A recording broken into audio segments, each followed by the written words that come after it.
विनोद भाई राम राम। सुशील भाई आपने भी राम राम और अन्नदाता कार्यक्रम सुनिए सारे बाण भाइयों ने हमारी दोनों की राम राम। सुशील भाई, हाँ भाई। जो हमारे किसान भाई हैं वो बड़ी बाट में बैठे रहे कि भाई जो आज कार्यक्रम है उसमें हम के लेकर आओगे, तो एक बार जो कार्यक्रम है उसकी रूपरेखा बता दो भैया ने। तो आज अन्नदाता कार्यक्रम में चर्चा करेंगे भिंडी की फसल में माइट की रोकथाम और उसकी अन्य देखभाल पर।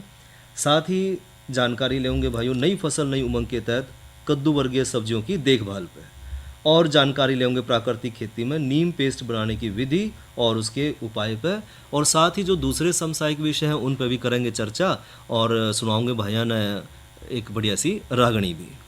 विनोद भाई जी जो कर इब सावन का महीना चल रहा है। हाँ इब शुरू हो गया कल तक। हाँ शुरू है भाई। हाँ आज जो कर सावन का महीना का नाम लेंदे मन में यूं आ जाए जैसे फिरनी खावेंगे अपन। बिल्कुल भाई, है ना, फिरनी दिमाग में घूम जाए और जबान पर उस पर रस आ जावे। बिल्कुल फिरनी उसी तरह हमारे किसान भाई ने भी अन्नदाता का नुए बाट रहा है कि कद 6:30 बजेंगे और कद अन्नदाता शुरू हो गए। बिल्कुल सुशील पर भाई ये बहुत फायदेमंद भी है किसान भाई वास्ते जी। और आज का टॉपिक भी है वो बहुत बढ़िया ले लिया। मौसम के हिसाब से भी और मंडी के हिसाब से भी जी। और जो विषय है चर्चा का वो है भिंडी की फसल में माइट की रोकथाम और अन्य देखभाल। बिल्कुल जी। तो सुशील भाई जो अपना जो भिंडी है वो अपने भारत देश की अपने प्रदेश की भी जो है मुख्य फसल में एक फसल है, और इसकी खेती पूरे साल जो है देश भर में करी जाओ है। और भिंडी में खास बात भाई यह है कि इसमें vitamin A, vitamin C, calcium, phosphorus और जो रेशा है वो पर्याप्त मात्रा में पाया जावा है। किसान लगा लो या पूरी दुनिया के जितना भी इंसान के शरीर को जितने भी विटामिन की जरूरत हो है ना, तकरीबन सारे इस भिंडी में पाए जाए हैं। बिल्कुल भाई।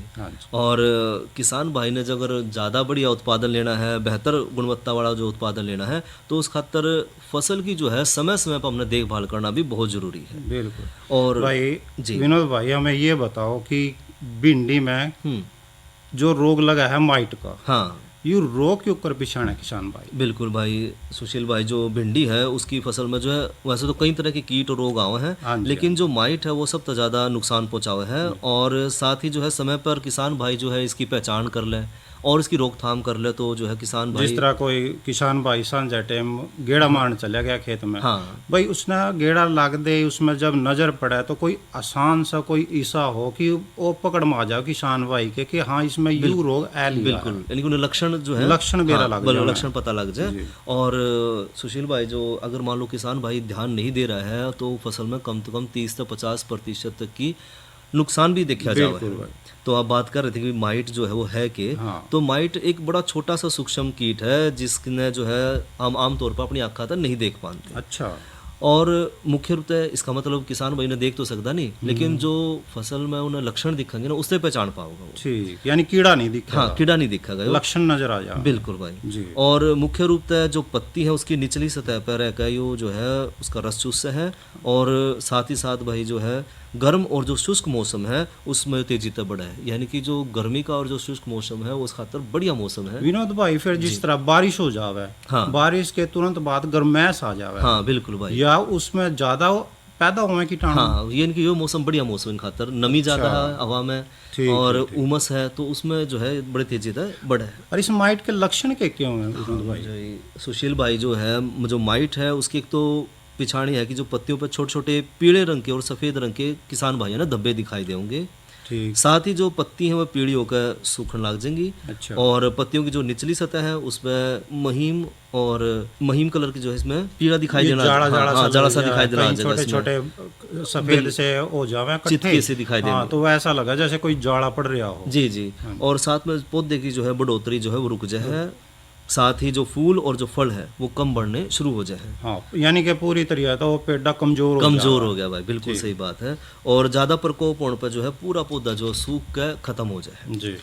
और भाई माइट का इसका जो प्रकोप है इसका मेन कारण की है विनोद भाई? सुशील भाई, आप जो है सही बात पूछ रहे हो कि एक तो देखो हमने लक्षण की बात करी, किसान भाई ने दिखा कि भाई हाँ, ये तो बढ़ोतरी अभी कम, किसान गेड़ा मान गया खेत का नहीं यार, उसने कुछ लक्षण नजर आ हाँ गए। हाँ। ठीक है, इसका कारण क्या हुआ है? कारण ये है कि एक तो लंबे समय तक जो है मौसम जब शुष्क और गर्म मौसम रहे, तो इसमें बढ़ोतरी इसकी ज़्यादा हो है। साथ ही खेत में अगर नमी कम हो जाए हाँ, तो भी उसमें जो है इसकी बढ़ोतरी होने की संभावना ज़्यादा यानी नमी भी ज्यादा भी नहीं हो, हाँ, कम भी ना हो, ठीक। सही अनुपात रहे। जी। और साथ ही सुशील भाई जो हम ज़्यादातर खूब जिक्र भी करे हैं कि संतुलित आहार का हमने जरूर इस्तेमाल कर, जो संतुलित हमारे जो उर्वरक है हाँ जी। उसका हमने इस्तेमाल करना है, क्योंकि जब संतुलित उर्वरक नहीं हम देंगे या तो जरूरत ज़्यादा उर्वरक होगी या उर्वरक की कमी होगी, तो उस समय भी जो है ये जो है माइट की समस्या जो है बढ़े है। या तो विनोद भाई अपने गांव में भी कहते हैं कि अच्छी चीज ना भी यदि ज्यादा मात्रा में लेंगे ना वो नुकसान नहीं करेगी। बिल्कुल, जरूरत है ज़्यादा और जरूरत है कम, दोनों स्थिति में नुकसान है। और सुशील भाई एक और जो बड़ी समस्या वो है खरपतवार की ज़्यादा मात्रा होना। बिल्कुल खरपतवार ने हम नियंत्रित करेंगे तो जो है माइट पे भी हम नियंत्रण कर पाएंगे। ठीक। और एक और जो समस्या वो है लगातार एक ही फसल हम खेत में लेते रहें तो भी, हाँ, किसान भाई एक फसल ना बार बार लेते रहेंगे। फसल चक्कर जरूर अपनावें और समय समय जो है अलग अलग फसल बोंगे तो एक तो जमीन की जो जरूरत है वो भी बदलेगी और साथ में जो माइट है उस पर भी नियंत्रण रह पाओगा। सही बात है। और एक और जो चीज़ है भाई वो है कीटनाशकों का वो अत्यधिक प्रयोग करना जी। क्योंकि कई बार देखा जाओ किसान भाई जो है लक्षण देखे और लक्षण तो कई बार वो है कि देखने लगे माइट के लक्षण है, हो उसका उसमें जिंक की कमी है, कोई और चीज़ की कमी है, किसी और पदार्थ की कमी और हम लक्षण देखकर छिड़काव करते किसी और दवाई का, तो वो भी नुकसान पहुँचावे। ये तो भाई विनोद भाई बहुत बढ़िया लक्षण आपने बता दिए, अब इसकी रोकथाम भी बताओ।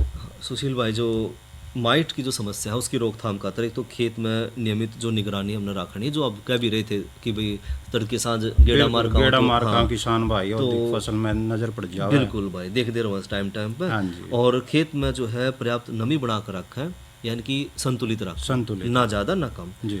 और साथ में खरपतवार जो है उसने भी नियंत्रित करके रखा है और संतुलित आहार जो संतुलित उर्वरक है उसका प्रयोग करें और संतुलित उर्वरक के साथ साथ जो हमने खाद पानी डालना है वो भी सारे जो हमारे संतुलित मात्रा में हों। ये तो रोकथाम बता दी विनोद भाई आपने जी। अब मैं कोई ऐसा भी साधन है जिस तरह कि खेत का भी नुकसान ना हो अपना, यानी कह देगी लाठी भी ना टूटा सांप भी मर जावे, कि आप जिक्र करना चाह रहे हो जैविक के तरीके तक अगर हम करें तो रसायन का प्रयोग ना कर रसायन का प्राकृतिक तरीके जो है कर इसने प्राकृतिक रूप से कोई दवाई बन दी हो। बिल्कुल भाई, एक तो जो जैविक खेती है उस हम इसने आसानी से नियंत्रित कर सके हैं। उसमें नीम की जो गिरी है यानी कि वो जो नीम की हमारी निम्बोड़ी बोल रहे हैं वो जो है हमने उसका अर्क लेना है जो 5% लेना हमने उसका छिड़काव करें, या फिर जो है नीम का जो तेल है वो हम ले लें 1500 से लेकर 3000 ppm, यानी कि ppm का मतलब है जो है पार्ट पर मिलियन, 1 मिलियन में 1 पार्ट हमने लेना है और उसकी 3 से 5 जो है हमने जो इसकी मात्रा लेनी हमने और साथ में 1 लीटर पानी में हमने 3 से 5 मिलीलीटर हमने ये मिलाकर इसका छिड़काव करना है। ठीक, यानी कि जो नीम का तेल है वो हमने 3 से 5 मिलीलीटर विनोद भाई के आप इस चीज ने कितने दिनों बाद उसको रिपीट कर सका? हाँ सुशील भाई, एक तो जो है हमारे किसान भाई ध्यान रखा कि यही चीज़ जो है हम अपनी जरूरत के हिसाब से अगर दिखा कि भाई नियंत्रित हो गया है तो ठीक है, अगर नियंत्रित नहीं हो रहा है तो 7 से 10 दिन के बाद एक बार दोबारा फिर छिड़काव अगर किसान भाई कर दे तो उन्हें लाभ मिलेगा। ठीक विनोद भाई, आप एक देखा जो देसी इलाज हो है ना वो थोड़े लंबे टाइम के बाद रिजल्ट दे हुए हैं। कई किसान भाई सोचे जो एकदम कंट्रोल कर लिया, यानी कि रासायनिक कोई दवाई है? रासायनिक दवाई की अगर बात करें तो जब प्रकोप ज़्यादा हो जाए और नियंत्रण तो बाहर हो गया है तो उस समय अगर हम अपने जो हमारे कृषि विशेषज्ञ हैं तो उनकी सलाह जरूर लें और उनकी सलाह पर ही जो है छिड़काव करें कि कितनी मात्रा में छिड़काव करना है, कितना करना है और किस समय पर हमने करना है। तो इसमें भाई जो है पायरोमेफिरेट है वो ले इसका है जो कि 22.9% हमने लेना है, या फिर जो है फैन पायरोक्सिमेट है जो वो 5% हमने इसमें लेना है। ठीक है। और साथ ही जो है हमने अपनी जो भिंडी की फसल है उसकी भी जो है देखभाल, इसके अलावा और के देखभाल कर सका जो दूसरी ध्यान है हमने वो भी रखने हैं। एक तो जिस तरह मिट्टी का जो हमने चयन करना है, जमीन हमने देखनी कि मिट्टी जो है भिंडी की फसल खातर उपयुक्त है नहीं है, यानी कि हमने अच्छी जल निकासी वाली दोमट मिट्टी जो है इसका यानी कि बारिश हो जावे तो उसमें पानी ना खड़ा रहे, पानी ना खड़ा हुआ है, वो डालता एकदम निकल जाए। बिल्कुल भाई। और जो है दोमट मिट्टी लेवा तो ज़्यादा बढ़िया है। और जो ज़मीन है उसका पीएच मान जो है वो 6 है, लगभग 7.5 तक का होना चाहिए। तो ये भिंडी की जो फसल है उसका खातर बढ़िया पीएच मान होगा। ठीक। और साथ ही सुशील भाई एक बात जो हम हमेशा जिक्र करें अपने किसान भाई आगे कि जब भी कोई भी चीज़ का बीज बोए तो उसका बीज उपचार जरूर करें। बिल्कुल, चाहे वो अनाज है चाहे बिल्कुल सब्जी है, हाँ, तो बीज उपचार जरूर करें। साथ ही जो है उचित दूरी पर हम जो है अगर बिजाई करेंगे तो किसान भाई ने ज़्यादा लाभ मिला। हाँ, उचित दूरी का यूँ भी फायदा है विनोद भाई, उसके में हवा सही निकल जाएगी, हाँ, बिल्कुल भाई। धूप सही लाग जाएगी जड़ा में, और जो छोटे छोटे कीटाणु हैं धूप तय अपने आप पे मर जाएंगे। बिल्कुल भाई। और साथ में एक फायदा यूँ भी है कि हमने खेत में जाना है तो हमने जो भिंडी तोड़नी तो हमने भी जगह मिला है बैठने की और खड़े होने की, भाई यूँ भी पेटा ना मरे बस। हाँ। और साथ में सुशील भाई और बात करें सिंचाई की भी, क्योंकि सिंचाई जो है हमने कितनी करनी है, किस समय करनी है। तो गर्मियों में हमने ना जो 4 से 6 दिन के अंतराल पे सिंचाई करनी है। और ये तो जिस तरह बारिश का मौसम चल रहा है, तो मौसम की स्थिति देख कर भाई कहना, अगर बारिश का मौसम है आने वाली है बारिश, तो फिर थोड़ा सा ध्यान रखा कि भाई पानी ना दे। विनोद भाई उसमें क्या करा है, मान ले मैंने आज पानी दे दिया, मौसम सही था, हाँ। रात ने या कल ने बारिश हो जावे, फिर उस सिचुएशन में क्या करा उसमें किसान तो भाई? सुशील भाई एक तो जो आपने करा था जिक्र कि भाई जमीन इसी तरह होगी खेत की कि पानी गिर निकल पानी जाए। गिर हाँ, निकल जाए, निकासी का जो है प्रबंध सही होना चाहिए, यानी जमीन का लेवल सही हो जाए। हाँ, लेवलिंग जरूर करवाओ, और लेवलिंग होगी तो बढ़िया काम होगा। और सुशील भाई एक और चीज है, समस्या देखी जाओ, जब हम खेत में पानी दे देना, तो फिर खरपतवार भी बड़ी तेजी से बढ़ा है। हाँ, या तो देखने में आई है, कई किसान भाइयों की शिकायत भी रही है। हाँ, आपने दवाई भी दे दी, पानी भी दे दिया, तो भिंडी की गिल जो दूसरी चीज है वो भी तो बढ़ेंगी। तो खरपतवार जो है वो उसकी खातर हमने निराई गुड़ाई भी जो है समय समय पे करनी। सही बात। और ये तो बात करी हमने माइट से बचाव की, और जो दूसरे भिंडी में जी विनोद भाई कई बार कई तरह की बीमारियां आ जा रही हैं, तो वो कौन कौन सी बीमारी है और उनकी रोकथाम क्यों कर सके हैं? सुशील भाई देखो, माइट तो मुख्य बीमारी थी हमारी, तो उसके अलावा जो है दूसरी जो समस्या आ जाए तो आओ है माहू की। अच्छा। इसमें जो पत्ती है उसका ये माहू जो कीट है उस रस चूस से है, साथ में जो पत्ती है वो मुरझे है। अच्छा, यह इसकी पहचान है। और शुरुआती अवस्था में जो है इसमें जो है अधिक उत्पादन जो है किसान भाई नहीं ले पाता, क्योंकि समस्या आ गई है तो उसमें जो है उत्पादन पर फर्क पड़ेगा। हाँ, बीमारी पड़ जावे ना फसल में, फिर तो घाटा ही घाटा है किसान भाई ने। और साथ ही साथ जो है एक और जो समस्या देखी जाओ है सफ़ेद मक्खी की समस्या। अच्छा। यह सफ़ेद मक्खी अभी रस चूसन के साथ साथ जो है एक वायरस रोग है उसमें भी फैला हुआ है। और इसमें जो है अगर इसकी पहचान जो उसमें पीड़े जो है चिपचिपा इसमें पदार्थ दिखाई देगा तो वो इसकी पहचान है कि भाई सफ़ेद मक्खी का आक्रमण हो लिया है। अच्छा। और खास तौर पर ध्यान रखें कि जो इसका समाधान हमने करना तो खेत में जो है खरपतवार न जो है पनपन ना देवा, यानी किसान भाई तो खरपतवार ना उगने ना देवा। हाँ, खरपतवार जितना निराई गुड़ाई करेगा, सफाई रखेगा तो उतना बढ़िया रहेगा अपनी भिंडी की फसल खातिर। हाँ। और साथ में जो एक और इसमें जो समस्या देखी जाओ वह है फल छेदक या जो है तना छेदक कीट। ये भी जो है कई फल हैं विनोद भाई हमें दिखा है कि उसमें कीड़ा अंदर घुसता चला जाएगा, बाहर तो बहुत बढ़िया लगेगा, है ना। और ये जो हम फल तोड़ा है तो उस टाइम देखा है, और जब ये सुंडी है या जो फल छेदक है फल में छेद कर दो तो मंडी में फिर रेट भी नहीं मिलता बढ़िया। हाँ, फिर क्योंकि तो सारी फसल खराब हो जाए, तो उसका भी हमने ध्यान रखना है। तो ये तो करी चर्चा भिंडी फसल में माइट की रोकथाम और अन्य देखभाल पे। और अब जिक्र कर लें मौसम का। हाँ भाई, मौसम को भी बहुत जरूरी है। बिल्कुल भाई, क्योंकि भाई आज का जो मौसम रहा है वो अधिकतम 34 डिग्री रहा है और मिनिमम जो रहा है 29 डिग्री रहा है। और कल की विनोद भाई संभावना है रहने की जो मौसम की है वो है 33 डिग्री सेल्सियस और 28 डिग्री सेल्सियस कम से कम रहेगा कल। बिल्कुल सुशील भाई, अधिकतम तापमान 33 डिग्री सेल्सियस और न्यूनतम तापमान 28 डिग्री सेल्सियस रहने की संभावना है। और साथ ही जो है कई प्रदेश के कई हिस्से में जो है बूंदाबांदी की भी संभावना बनी रहेगी। और क्यों नहीं भाई का मनोरंजन करवा दें। हाँ विनोद भाई भी बाट देख रहे हैं, बिल्कुल बाट देख रहे हैं। रागनी जो है वो लोकगीत जो है वो दिमाग में घुस जावे ना, फिर वो सारी टेंशन दूर कर देगा भाई की, चाहे फसल में कितना कीड़ा लाग रहा हो। हाँ। रागनी सुन दे, मूड जमा फ्रेश हो जाए किसान भाई का। जरूर सुनाओ, सुनाओ एक रागनी।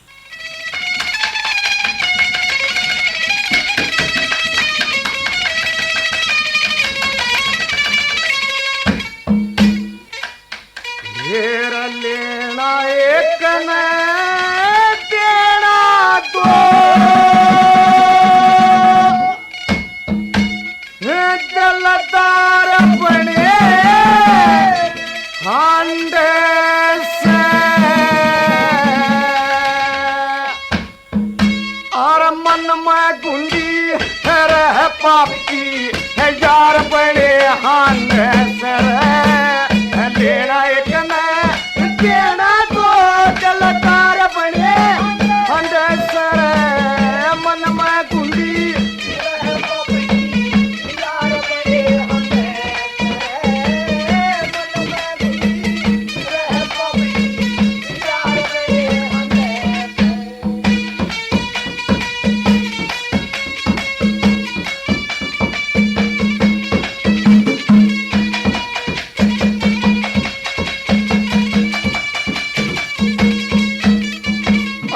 नई नई यारी लाग प्यारी ऐब पाछले ढकले और को न जाने फर्ज यार का पाप पंख में पकले और मतलब खतर यार बन फिर थोड़े जन्म छकले ये खाजा धन यार का न बान बहू ने तकले रे के खाजा धन यार का न बान बहू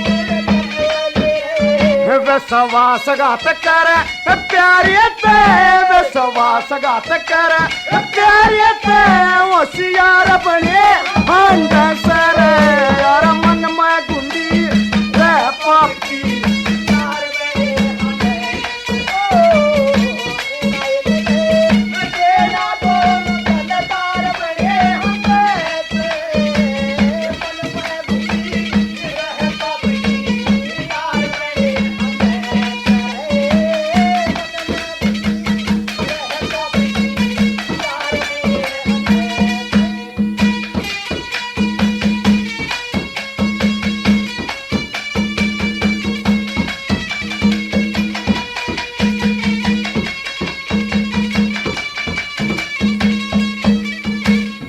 मतलब खतर बड़े पेट में मतलब खतर बड़े पेट में कर कहने डंकाना और गरजल कर गया पास पकड़ गया सारे कह बसराना और सारी दुनिया कया कर कर यार यार निशाना रे उसे आंडी छेक कर और उससे आंडी खाना रे उसे आंडी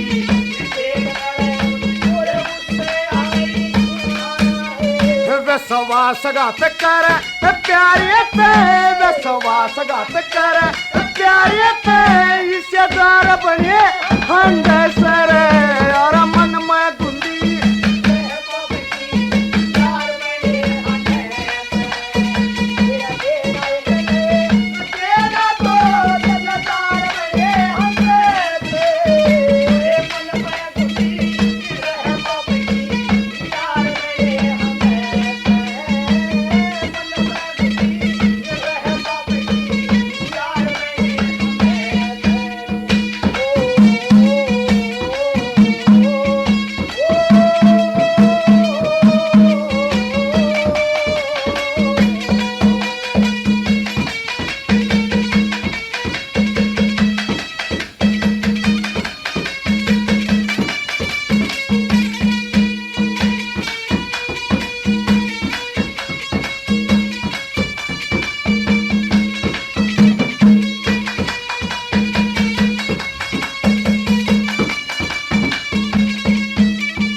यारी हो से प्याऊ केसी हो कोई निर्भरणिया और एक दल के दो दल करवा दे करके जबान फेरणिया और भगत सोदामा काकर सरथा टोटा दूर करनिया रे महाराणा को कर्ज दिया था बामा सा एक बढ़िया रे महाराणा को कर्ज दिया था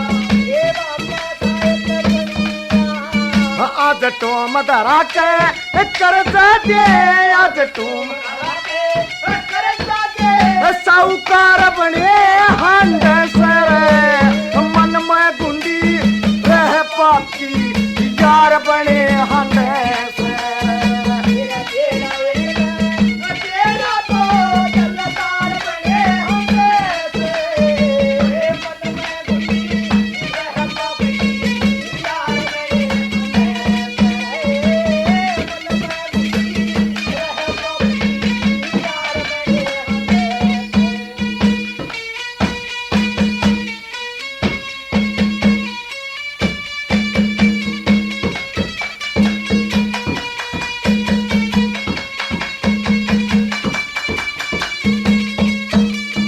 भाई प्यारे गल्या दगा करे कार प्यारे गल्या दगा करे का सब ते बत्ती घास जो लेके कर्जा तुरत नाट जा बिना औलाद से और पढ़े लिखे और भाव बिना मन छंद का बेराना से पर गावन और बजावन का मेरा बालक पनते सर गावन और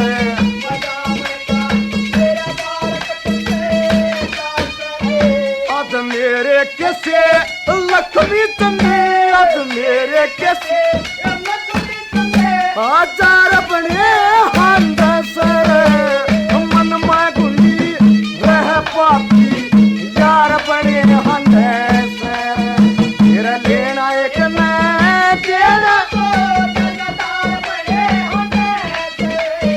और मन में गुंडी रह पापी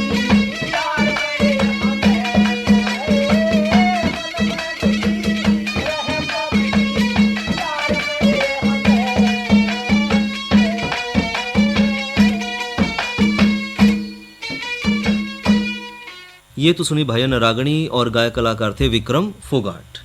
और अब चर्चा करें भाइयों नई फसल नई उमंग के तहत कद्दू वर्गीय सब्जियों की देखभाल पे। सुशील भाई, हाँ भाई, तो आपने तो अपने खेत में अच्छी घिया तोरी टिंडे बो रखे हैं, बिल्कुल। तो किस तरह देखभाल कर रहे हो आप? विनोद भाई जी, जो ये कद्दू वर्गीय सब्जियां है ना, हाँ ये बड़े छोटे छोटे बच्चे की तरह ना बड़ी संभाल कर रखनी पड़े हैं। बिल्कुल भाई, क्योंकि एक हवा का जो उनका आया यार कीड़े पैदा हो गए और खा गए सारी फसल ना, किसान भाई ना बहुत ज्यादा नुकसान हो जाएगा उससे। जी, और कद्दू वर्गीय में जो है बड़ी कद्दू की हमारे कद्दू की मीठी सब्जी जो बनावा है किसान भाई खेत में की मेड़ पे बैठ कर जब खावा में बड़ा स्वाद आवा है। बिल्कुल भाई, लौकी आ जावे इसी के तहत, तोरैया आ जाए है, करेला आ जाए, ककड़ी, बहुत सारी सब्जियां हैं, खरबूजा आदि भी इसी के अंदर ही आवे हैं। बिल्कुल, यह सब्जी जो है या इसमें थोड़ा ध्यान रखना पड़ा है कि पानी ज्यादा देर ना ठहरे, बीज सही उपचारित किया हो, इस तरह से बहुत सारी बातों का हम किसान भाई ने ध्यान रखना पड़ा। बिल्कुल भाई। और बात करें भाई जो जमीन है हमने किस तरह तैयारी करनी है जमीन की? जमीन की तैयारी विनोद भाई हमने सबसे बढ़िया जो तोरिया की जो वर्गीकृत फसलें है ना उनके लिए 2 मीट मिट्टी जरूर करनी चाहिए। जी, अच्छा, ये कद्दू वर्गीय यानी कि गहराई तक जब उसकी पलटे मारेंगे तो उसके जो अंदर तक के कीटाणु है ना, वो सूरज की रोशनी तक किरण लाग का है ना वो अपने आप मर जाएंगे। बिल्कुल भाई। और मिट्टी का जो pH होना चाहिए भाई 6 से 7.5 के बीच में होना चाहिए। जी, और जो खेत है उसकी तैयारी किस तरह करें? इसकी तैयारी विनोद भाई खेत की 2 या 3 बार तक गहरी जुताई करनी। जी, ये तो हर एक फसल में या खास तौर पर जो है हमें करनी चाहिए। और पुरानी फसल के जो अवशेष बचे हैं उन्हें नष्ट कर दो। जी, 10 से 15 सड़ी हुई गोबर की खाद भी बहुत उपयोगी है भाई। 10 से 15 टन हम खाद डाल सड़ी हुई खाद हम गोबर की डाल सके। बिल्कुल। और उसमें ध्यान रखना पड़ा है जमीन जो है वो समतल बना दे, यानी कि उसमें पानी ना ठहर पावे। बिल्कुल, यदि पानी ठहर गया तो पेड़ा मर जाएगा। अच्छा सुशील भाई, मैं एक और चीज देखी थी, जब आप बिजाई कर रहे थे ना, जी भाई, तो आप बिजाई लाग रहे थे कि एकर लाग रहे थे, तो कि वो उपचार कर रहे थे? बीज उपचार, अच्छा, वो तो हर एक किसान भाई ने करना चाहिए जी, क्योंकि हम जब बीज को ही सुरक्षित दवाइयों के बीच में सुरक्षित करके हम जब खेत में बोएंगे ना तो उसमें कीड़ा लागने की या उसके मरने की संभावना ना के बराबर जो हो जावे, इस तरह किसान बहुत बड़ा फायदा ले सके। बिल्कुल, एकदम अपने पहले रोगा काट दिया। हाँ जी बिल्कुल, ये शुरू में काट देना चाहिए हर एक किसान भाई। और बुआई का सही समय और किस समय है कि कब हम बुआई करें इसकी? भाई विनोद भाई, जब भी हम फसल बोवें या खास तौर पर सब्जी वाली फसल बोवें तो हमने ध्यान रखना चाहिए कि गर्मी की जो फसल है वो फरवरी से मार्च के बीच में बो लेनी चाहिए जी। जो वर्षा ऋतु की फसल होवे वो जून से जुलाई के बीच में बो देनी चाहिए जी। और जो सर्दी की फसल होवे अक्टूबर से नवंबर के बीच में बो देनी चाहिए किसान भाई हमारे। और ये तो चलो आपने बहुत बढ़िया जानकारी दी कद्दू वर्गीय सब्जियों की देखभाल पे। और अब जिक्र कर लें भाई कल के किसान वाणी कार्यक्रम का, तो कल किसान वाणी कार्यक्रम में आपने सुनाओगे भेंट वार्ता धान फसल के कीड़े और उनकी रोकथाम पे, और साथ ही भाइयों चर्चा करेंगे इस माह के कृषि कार्य पे। और अब ले भाइयों जानकारी विनोद भाई नीम पेस्ट बनाने की विधि और उसके उपयोग पे। हाँ जी, मैं यही पूछना चाह रहा था भाई, जो हमारा नीम है जी जो आयुर्वेद माना गया हमारे शास्त्रों में भी, बिल्कुल हमारे पुराने ग्रंथों में ये बहुत आयुर्वेदिक दवाई मानी गई है। इसका हम अपनी खेती में प्रयोग कर सका है। बिल्कुल भाई, देखो जिस तरह हम अपने शरीर पे इसका इस्तेमाल कर रहे हैं कि जो है सबसे बढ़िया कीटनाशक माना जाओ है नीम, तो इसी तरह जो है हमारी जो फसल है उसमें भी जो है वो बड़ी अच्छी औषधि के रूप में हम इस्तेमाल कर सके हैं। और साथ ही साथ जितने भी हमारी पत्ती वाली हैं, छाल है, फल है, इसके बीज हैं, फूल हैं, इसका तेल है, हर चीज़ इसकी उपयोगी है नीम यानी की। पूरा नीम ऊपर तय तड़ा तक सारा आयुर्वेद है। बिल्कुल भाई। और खेती के क्षेत्र में तो नीम जो है बहुत ज़्यादा उपयोगी है, क्योंकि वो जो प्राकृतिक कीटनाशक भी है, फफूंदनाशक भी है, साथ ही जीवाणुनाशक भी है, और दूसरे जो गुण है इसमें पूरे भरपूर इसमें गुण भरे हुए हैं भाई। जी। इसका पेस्ट क्यों कर बनावा विनोद भाई? सुशील भाई जो है, एक तो नीम जो है उसकी ताज़ी पत्ती ले लें, और जो कोमल टहनी है उनने भी ले लें, इसका फल है, इसके बीज हैं, निम्बोड़ी है, उन सब ने पीस का अच्छी तरह है उसका एक गड्ढा मिश्रण, एक चटनी ही बना लें उसकी, और वो जो है पेस्ट तैयार हो गया। उसके बाद भाइयों इसमें जो मुख्य जो पोषक तत्व हैं, जिस तरह सालानीन है इसके अंदर, इसमें जो है निम्बाबिन है, या इसमें जो है एजाडेफ्रेटिन है, ये जो है इसके जो मुख्य वो है वो कीटों की जो बढ़ोतरी है, या जो उनका जो खाना ग्रहण कर रहे हैं उनकी क्षमता, और जो है उसकी जो सारी जो बढ़ोतरी है उन सारी प्रक्रिया ने भी वो प्रभावित करा है। यानी कि इस नीम के अंदर ये जो रासायनिक तत्व ऑटोमेटिकली प्राकृतिक रूप से मिले हुए हैं, बिल्कुल भाई, ये उन्होंने रोग ने रोके हैं। हाँ, रोग की रोकथाम कर रहे हैं। और नीम पेस्ट बनाने के लिए जो जरूरी सामग्री है वह है, एक तो ताज़ी नीम की पत्ती ले लें 5 किलो, नीम के बीज या जो निम्बोड़ी है वो लेनी हमने 1 किलो, और ताज़ा पानी हमने लेना 10 से 15 लीटर। और इन जो है एक प्लास्टिक की बाल्टी या जो ड्राम है वो ले लें, और उसमें जो है इसमें मिला लें, सारा कुछ मिला के फिर जो है इसमें सूती कपड़ा जो छलनी है एक हमने वो भी लेनी है, और साथ में जो है कोई डंडा या कोई लकड़ी ले लें ताकि घुमाने के फिर जो हमने काम भी लेनी है वह, और साथ में रखना है एक स्प्रे पंप। ये तो हमने सामान लेना है इसका सारा। भाई इसका छिड़काव क्यों कर है? और जो छिड़काव है जो हमने जब इन सब ने ना जो बात हुई थी कि ताजी नीम की पत्ती है, निम्बोड़ी है, इन सब ने अच्छी तरह से मिलाकर 12 से 24 घंटे तक एक बार तो ढक कर रखा है। उसके बाद जो है जरूरत के हिसाब से जो इसमें पानी मिला लें, और फिर इसका हमने छिड़काव करना है। और आप कह रहे थे छिड़काव किस तरह करना, तो जो नीम पेस्ट है उसका छिड़काव करवाते हैं तो सुबह या शाम का जो समय है वो किसान भाई चुने। साथ ही जो तेज धूप है उसमें छिड़काव ना करें, और बारिश की जब संभावना हो तो उस समय भी छिड़काव ना करें, क्योंकि फिर बारिश के पानी के साथ सारा बह जाएगा, सारा दवाई बह जाएगी। और जरूरत पड़े तो भाई 10 से 15 दिन के अंतराल पर जो है छिड़काव जरूर करें जी। तो सुशील भाई, ये तो हमने करी चर्चा प्राकृतिक खेती में नीम पेस्ट बनाने की विधि और इसके उपयोग पे, और जो घड़ी है वो हम आगे बढ़ने की इजाज़त नहीं दे रही है। तो इसी के साथ अपने जो अपने किसान भाई है ना, उन तलेवा इजाज़त। अच्छा भाइयों, राम राम।